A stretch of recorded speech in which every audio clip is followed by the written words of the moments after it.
I guess you could say I lived a straightforward life, working for my dad's company. He built it from scratch, and it's one of those big, bustling trading firms downtown. I stuck to my job, didn't really date much. Most evenings were simple, me and Jess, my best friend since high school, hanging out. Jess? She's a whirlwind, always with a new guy on her arm. I lost count a long time ago. One Monday morning, Dad called me into his office, a rare occurrence since he liked us to handle our own corners of the business. "Nellie, I want you to meet someone. This is Tom," he gestured to a man standing beside him, looking all sharp in a business suit. "Tom's joining us from the West Branch. Thought you might show him the ropes." Tom stepped forward, sticking his hand out. "Nice to meet you, Nellie. Heard a lot of good things." His grip was firm, his smile a bit too polished. "Likewise," I replied, trying not to sound too uninterested. I was used to new faces around, but there was something about Tom that didn't sit right. Maybe it was his too smooth demeanor. As weeks turned into months, Tom and I worked closely, and his relentless charm started to chip away at my initial reservations. He'd drop by my office with a coffee just how I like it, black, no sugar, or he'd offer a casual, "Need a hand with that?" whenever I was buried under reports. Then there were the lunches. It began as group things, but somehow we'd end up splitting from the crowd, just the two of us. I wasn't sure when the shift happened, when my thoughts about him started to warm, but they did. Jess, of course, was less than thrilled. We were at her place, a cozy, cluttered apartment she never seemed to stay in long enough to clean.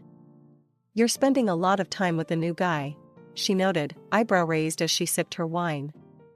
"Yeah, so? He's nice. Nicer than I thought," I defended, feeling a strange need to protect my budding feelings from her scrutiny. "Nice," she mimicked, making it sound like the dirtiest word in the world. "Just be careful, Nell. Guys like that, they know how to make a girl feel special, then bam, they're on to the next conquest." But I didn't listen, not really. It felt too good to have someone see me, really see me, even if it was through what Jess called charm-tinted glasses. It wasn't long before Tom asked me out properly. No work excuses, no accidental meetings. Just a straightforward, "Would you like to have dinner with me?" I said yes. I didn't think much about where it might lead. The day I said yes to Tom wasn't like in the movies. There were no fireworks, no dramatic music swelling in the background. Just a quiet yes at the little Italian place we'd made our spot. He looked like he won the lottery, and honestly, so did I. In the blur that followed, wedding planning took over. My mom, bless her heart, was all over it like white on rice, bustling around with more energy than I'd seen in years. "Nellie, darling, do you like these flowers? What about this color for the bridesmaids?" It was endless. Tom leaned back in his chair during one of the planning sessions, his eyes scanning over the catering menu. "Babe, as long as they have those little shrimp things you love, and maybe some steak, I'm good." Mom shot him a look, her hands on her hips.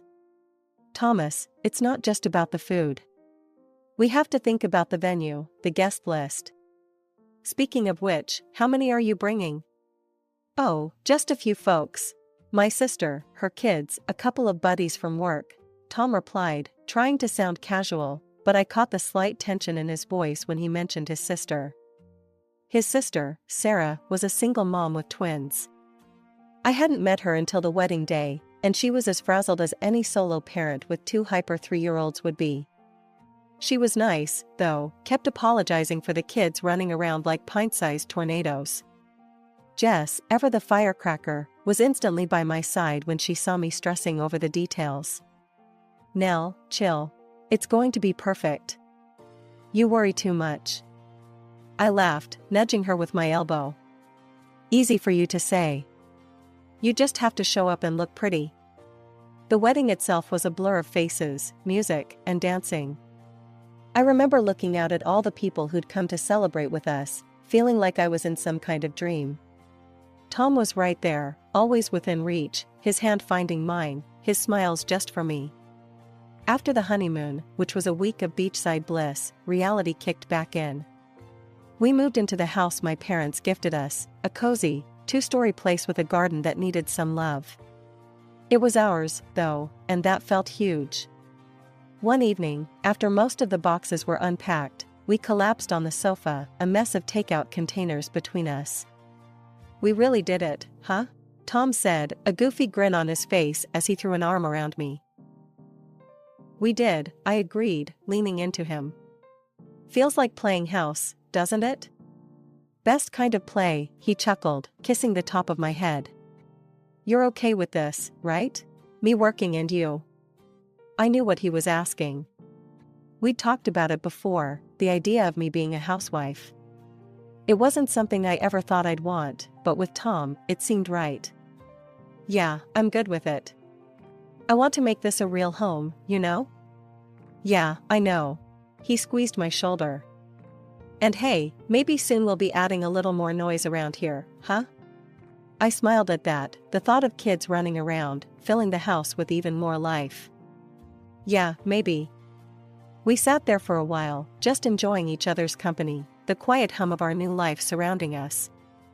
It felt right, like we were exactly where we were supposed to be. Months turned into years, and that little hope of adding the sound of tiny feet running around the house started to wear me down. Every month was a cycle of hope and disappointment. It wasn't supposed to be this hard, was it? People have kids every day. Why was it different for us? I remember sitting in the doctor's office, feeling like I was about to get my report card. The room smelled like antiseptic and something floral that was probably meant to calm nerves, but just made me more anxious. "Well, Nellie," the doctor started, looking over her glasses at me after checking all the test results. "Everything seems normal. These things sometimes take time. Just keep trying, and try not to worry."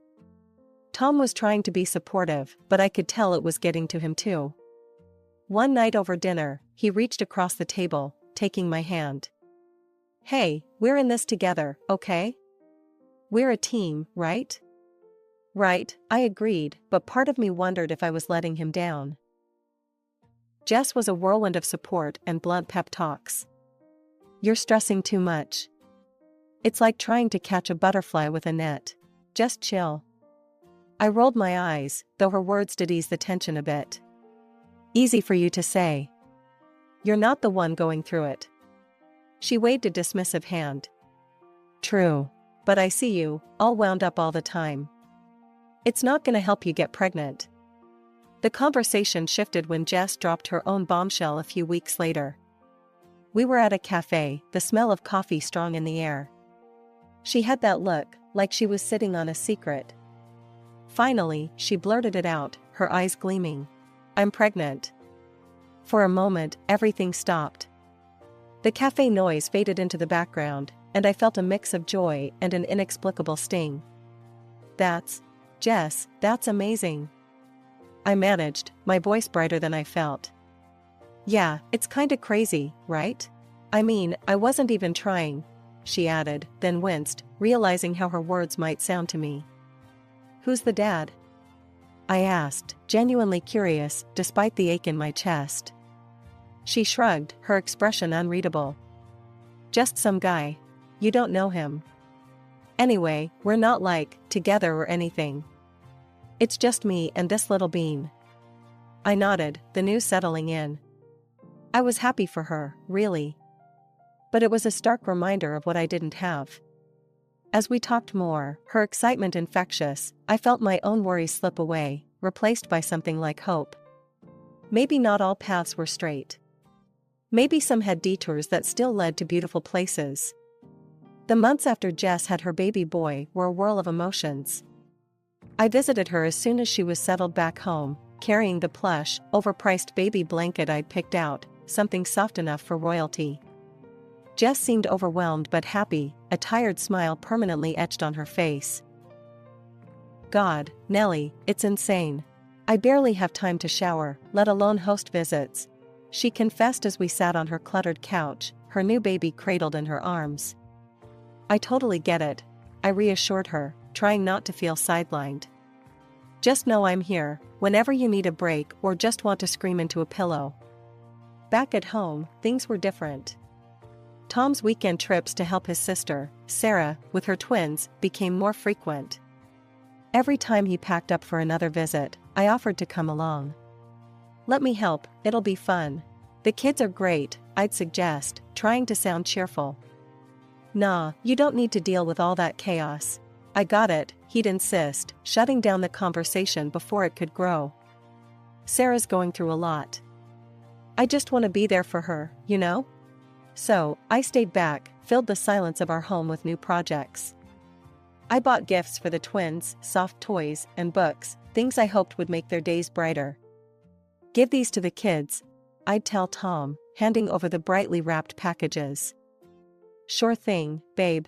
They'll love this, he'd say, packing them away in his overnight bag. One Saturday, with Tom away supposedly buried in kid duty, I headed to the mall to pick up some new tablecloths and napkins for our home. Something to brighten up the place. As I walked through the aisles, picking through patterns and fabrics, a familiar laugh caught my attention. There, in the middle of the mall, was Sarah, her twins tugging at each corner of her purse, none the worse for wear. Surprised, I approached them, my heart starting to race for reasons I couldn't pin down. Sarah, what a surprise, I exclaimed, perhaps a little too loudly. Nellie, oh my goodness, it's so good to see you. Sarah beamed, herding her kids closer. We're just picking up some school supplies. We decided to grab coffee at a small cafe inside the mall. As we settled down, the kids distracted with some coloring books, I ventured cautiously. So, Tom's been a big help on the weekends, huh? Sarah's face clouded with confusion. Tom? Oh, he hasn't been over in months. Things have been crazy, and he's busy, you know. We mostly just text. Her words hit me like a slap. Oh, but he's there now, right? Helping out? My voice was thin, hopeful. No, haven't seen him. Is everything okay, Nellie? Sarah's concern was genuine, but it only twisted the knife deeper. I nodded, pasting on a smile. Yeah, all good. Must have misunderstood his plans. We chatted a bit longer, but I barely heard her. My mind was racing, piecing together the lies. He wasn't with his sister. He hadn't been for a long time. Where was he? What was he doing? The drive home was a blur. I kept telling myself to breathe, to not let panic take over. But inside, my world was crumbling. The trust I'd had, the life we'd built, it all felt like a house of cards, ready to topple at the slightest touch. The house was too quiet, the silence echoing off the walls like a bad omen. I needed answers. I needed to know if my instincts, now screaming betrayal, were right. Tom's office was at the end of the hallway, a space where he spent his evenings working, or so he said. I walked over to his desk, my hands slightly trembling as I contemplated where to start looking. His laptop sat there, closed but not asleep, its power light pulsing softly. I opened the laptop, hesitating for a moment before I typed in the password. He'd told me once, carelessly, not thinking I'd ever have a reason to use it. The screen lit up, revealing his cluttered desktop filled with folders and documents. I didn't know what I was looking for exactly. Maybe a receipt, an email, anything that could explain the sinking feeling in my gut. I clicked through folders, finding nothing but work files and boring reports. My hope was dwindling, replaced by frustration and a growing sense of foolishness. Maybe I was overreacting. But then, I noticed a folder tucked away at the bottom of the screen, labeled simply Miscellaneous. It was a strange place for such a folder, hidden among spreadsheets and business plans. Curiosity piqued, I opened it. There were photos. My breath caught as I clicked on the first image. It was Tom, and there, far too close, was Jess. A passionate, intimate kiss that you don't share with just anyone.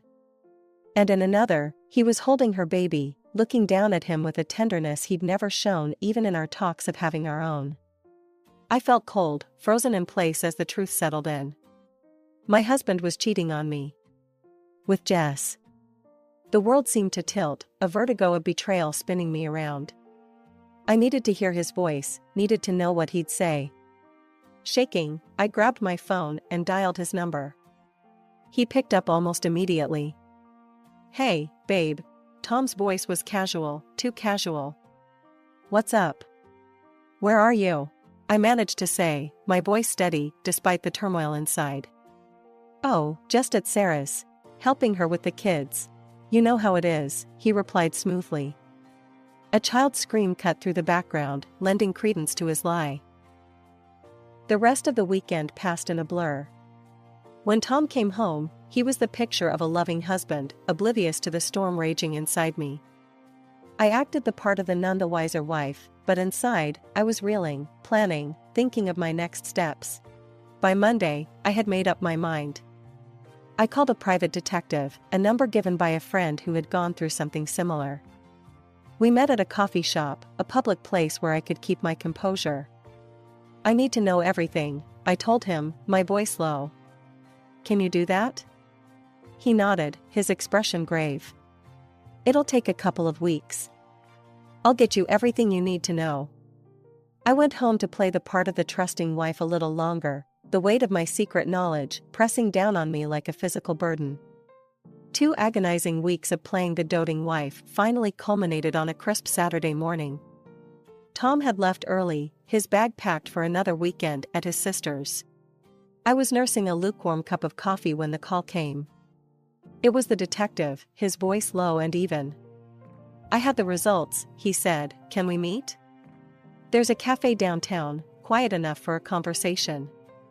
"See you there," I said, already heading upstairs to get dressed. The drive to the cafe was a blur, my mind racing through 1,000 scenarios. What would the evidence show?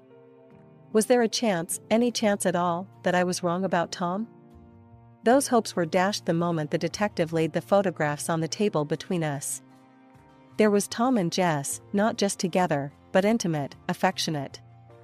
The detective's voice was a steady stream, but I only caught pieces, lost in the visual proof of betrayal.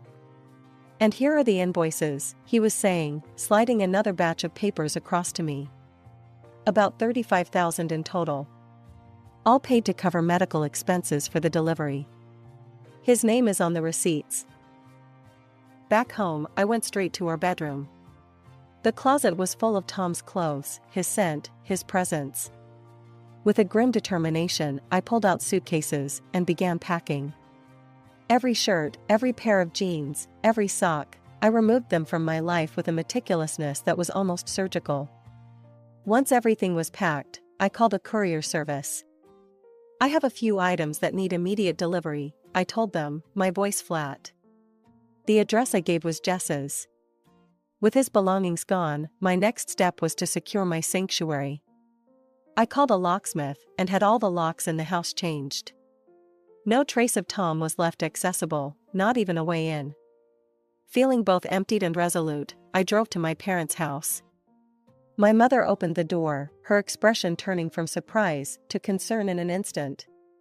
"Mom, I need to talk to both of you," I said as I walked in, my father appearing in the hallway behind her. In the living room, I laid everything out, the photos, the receipts, the betrayal. My father's face grew dark with each revelation, his disappointment palpable. "You need to divorce him, Nellie," he said, his voice firm. "He's not the man we thought he was." "I've already started the process," I replied, pulling out the divorce papers from my bag. I needed you to know." Mom reached out, her hand covering mine. "We're here for you, darling. Whatever you need."